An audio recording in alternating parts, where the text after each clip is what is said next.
Anyone who's watched Family Guy knows, when Vietnam vet AQ returns home in glory, he instantly becomes the hottest guy in town. Enjoying top-tier treatment like a hero? Welcome home? I'm good to see you back safely. Glenn Murderer? Hey, show some respect. Sorry. In 1973, Free America, the Watergate scandal. Its aftermath still lingering. Caused an economic downturn.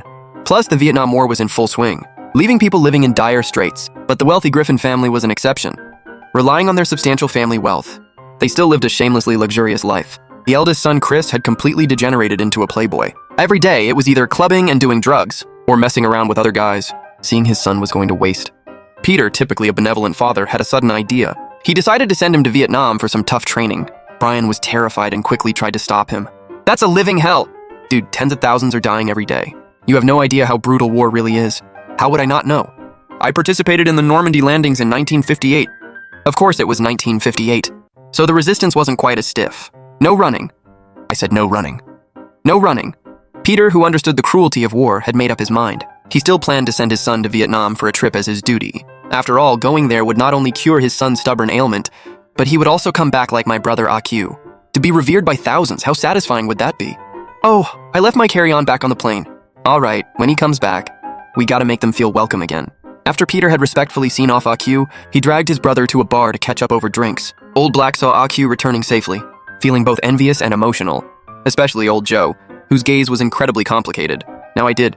I went to the graph board and told them I was gay, and got hit by a bus on the lock hole. Haha. After the third round of drinks, the team of 4, UN Gay, completely let loose.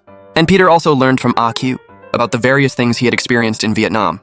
After realizing the brutality of the Vietnam War, Peter felt a chill run down his spine in an instant.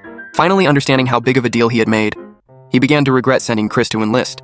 So the next day, fueled by the courage of his hangover, Peter sneaked into the military camp, wanting to pull off a stunt of joining the army in his son's place. But the moment he put on the military uniform, Peter started to chicken out.